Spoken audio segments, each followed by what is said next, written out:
নমস্কার বন্ধুরা, ফুড ক্যানভাসে আপনাদের সবাইকে স্বাগত জানিয়ে শুরু করছি আমার আজকের ভিডিও। আজ নিয়ে এসেছি গরমের জন্য উপযুক্ত সম্পূর্ণ নিরামিষ ঝিঙে দিয়ে বড়ার ঝোলের রেসিপি। কম মশলা দিয়ে তৈরি হলেও গরম ভাতের সঙ্গে খেতে বেশ সুস্বাদু লাগে। তাহলে চলুন দেখে নেওয়া যাক আমার আজকের এই রেসিপিটি। ঝিঙে দিয়ে বড়ার ঝোল বানানোর জন্য প্রথমে আমি এখানে নিয়েছি 600 গ্রাম ছোট সাইজের ঝিঙে। ঝিঙেটাকে একটু লম্বা লম্বা করে কেটে নিয়েছি। খুব বেশি ছোট করবেন না, খুব বেশি ছোট করতে গেলে কি হবে, এটা একদম ঘেটে যাবে। এখানে নিয়েছি দুটো বড় সাইজের আলু, আর আলুগুলোকেও কিন্তু আমি একটু লম্বা লম্বা করে কেটে নিয়েছি। বড়া বানানোর জন্য আমি এখানে নিয়েছি হাফ কাপ মটর ডাল। ডালটাকে ভালোভাবে ধুয়ে 4 ঘন্টার জন্য জলে ভিজিয়ে রেখেছিলাম, আর ডালটা এখন কিন্তু খুব ভালোভাবে ভিজে গেছে। এবার চলুন এটাকে বেটে নেওয়া যাক। মিক্সিং কন্টেনারের মধ্যে দিয়ে দিলাম হাফ ইঞ্চি আদার টুকরো, দুটো কাঁচা লঙ্কা আর ভিজিয়ে রাখা মটর ডালটা। ডালের মধ্যে যে এক্সট্রা জলটা ছিল সেটা আমি ফেলে দিয়েছি।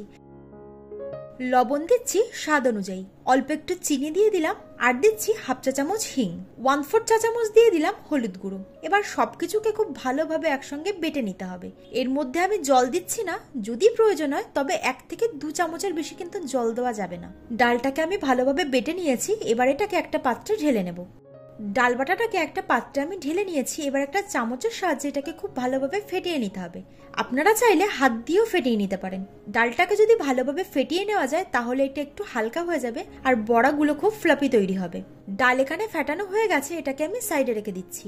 এবার ওই একই মিক্সিং কন্টেনারের মধ্যে দিয়ে দিচ্ছি 1 ইঞ্চি আদার টুকরো, আর 7টা দিয়ে দিলাম কাঁচা পাকা লঙ্কা। ঝালটা নিজেদের স্বাদ অনুযায়ী দেবেন।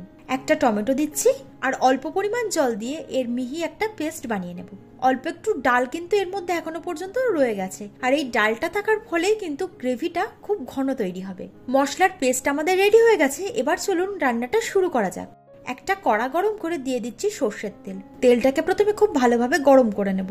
রান্নার শুরুতে তেলের পরিমাণটা একটু বেশি করে দিলাম, কারণ বড়াগুলো ভেজে নিতে হবে। তেল গরম হয়ে যাওয়ার পর চামচের সাহায্যে অল্প অল্প করে ব্যাটার আমি এর মধ্যে দিয়ে দিচ্ছি। আপনারা চাইলে হাত দিয়েও দিতে পারেন।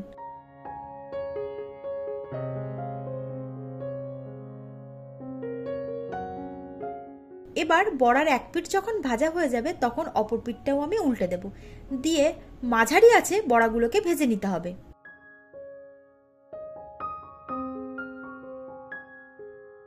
বড়াগুলো এখানে আমার ভাজা হয়ে গেছে, এগুলোকে তুলে একটা পাত্রে রেখে দিচ্ছি। এবার ওই একইভাবে বাকি বড়াগুলোও ভেজে নেব। সমস্ত বড়াগুলো ভেজে নেওয়ার পর কড়ার মধ্যে যে এক্সট্রা তেলটা ছিল সেটা আমি তুলে নিয়েছি, আর 1 চামচ মতো তেল রেখে দিয়েছি। এর মধ্যে আমি দিয়ে দিচ্ছি আগে থেকে কেটে রাখা আলুর টুকরোগুলো। সঙ্গে দিয়ে দিলাম হাফ চা চামচ লবণ আর হাফ চা চামচ হলুদ গুঁড়ো। এবার লবণ আর হলুদটাকে ভালোভাবে মিশিয়ে নিয়ে আলুগুলোকে ভেজে নিতে হবে। আলুগুলোকে আমি খুব ভালোভাবে ভেজে নিয়েছি। এবার আমি এর মধ্যে দিয়ে দিলাম কেটে রাখা ঝিঙেগুলো। আপনারা চাইলে আলু আর ঝিঙে আলাদাভাবে ভাজতে পারেন, আমি একসঙ্গেই ভেজে নিলাম। ঝিঙেগুলো দেওয়ার পর ফ্লেমটাকে মাঝারিতে রেখে ভালোভাবে ভেজে নিতে হবে। আলাদা করে কিন্তু নুন বা হলুদ আমি কিছুই দিচ্ছি না। কিছুক্ষণ ভেজে নেওয়ার পর দেখতেই পাচ্ছেন ঝিঙেটা অনেকটা কমে এসেছে। এবার এগুলোকে তুলে একটা পাত্রে আমি রেখে দিচ্ছি। বড়া ভাজার যে তেলটা ছিল তার থেকে আমি 1 টেবিল চামচ তেল কড়ার মধ্যে দিয়ে দিলাম। এবার এর মধ্যে ফোড়নের জন্য দিচ্ছি 2টো শুকনো লঙ্কা, একটা তেজপাতা আর 1 চা চামচ 5 ফোড়ন। ফোড়নটাকে লো ফ্লেমে রেখে কিছুক্ষণের জন্য ভেজে নিতে হবে। ফোড়নের থেকে সুন্দর গন্ধ বেরোতে শুরু করলে এর মধ্যে আগে থেকে বেটে রাখা মশলাটা দিয়ে দিলাম। মশলাটা দেওয়ার পরে কিন্তু খুব ভালোভাবে নেড়ে দিতে হবে। তারপর ফ্লেমটাকে লোতে রেখে এর মধ্যে দিয়ে দিচ্ছি হাফ চা চামচ হলুদ গুঁড়ো, 1 চা চামচ কাশ্মীরি লাল লঙ্কার গুঁড়ো, আর লবণ দিয়ে দিচ্ছি স্বাদ অনুযায়ী। আর মিক্সিং কন্টেনারটাকে ধুয়ে অল্প একটু জল দিয়ে দিলাম। এর মধ্যে কিন্তু আলাদা কোনো মশলা আজ যাবে না। কাশ্মীরি লঙ্কার গুঁড়োটা দিলাম যাতে একটু কালারটা ভালো আসে। আপনারা চাইলে এটাকে স্কিপ করতে পারেন। এবার মশলাটাকে খুব ভালোভাবে কষিয়ে নেব। মশলাটা খুব ভালোভাবে কষানো হয়ে গেছে, আর এর থেকে কিন্তু তেল ছেড়ে দিয়েছে। এবার আগে থেকে ভেজে রাখা আলু আর ঝিঙেটা দিয়ে দিলাম। মশলার সঙ্গে ভালোভাবে মিশিয়ে নিয়ে মিনিট খানেকের জন্য এটাকে কষিয়ে নিতে হবে। মশলার সঙ্গে ঝিঙে আর আলুটাকে খুব ভালোভাবে আমি কষিয়ে নিয়েছি। এবার আমি গ্রেভির জন্য দিয়ে দিলাম 4 কাপ পরিমাণ গরম জল। রান্নাতে অবশ্যই গরম জল দেওয়ার চেষ্টা করবেন, তাহলে টেস্টটা খুব ভালো আসবে। আর জলের পরিমাণ কিন্তু এই রান্নাতে একটু বেশি লাগবে। ভালোভাবে নাড়াচাড়া করে মিশিয়ে দিলাম। এবার ঢাকনা চাপা দিয়ে মাঝারি আঁচে এটাকে রান্না করে নিতে হবে যতক্ষণ না আলু আর ঝিঙেটা সেদ্ধ হয়ে যাচ্ছে। বেশ কিছুক্ষণ পর ঢাকনাটা সরিয়ে নিয়ে ভালোভাবে একটু নাড়াচাড়া করে দিলাম। এই সময় আলু আর ঝিঙেগুলো খুব ভালোভাবে সেদ্ধ হয়ে গেছে। লবণের পরিমাণটা একটু কম ছিল, তাই আরো একটু লবণ দিয়ে দিলাম, আর স্বাদ মতো দিয়ে দিচ্ছি চিনি। যেহেতু এটা নিরামিষ রান্না, চিনিটা অবশ্যই দেবেন, তাহলে টেস্টটা ব্যালেন্স হবে আর খেতে খুবই ভালো লাগবে। ভালোভাবে নাড়াচাড়া করে একটু মিশিয়ে নেওয়ার পর আগে থেকে ভেজে রাখা বড়াগুলো দিয়ে দিচ্ছি। বড়াগুলো দেওয়ার সময় গ্রেভিটা কিন্তু একটু পাতলাই থাকবে, এটা কিন্তু অবশ্যই খেয়াল রাখবেন, কারণ ঠান্ডা হয়ে যাবার পর বড়ার মধ্যে অনেকটা ঝোল টেনে নেবে।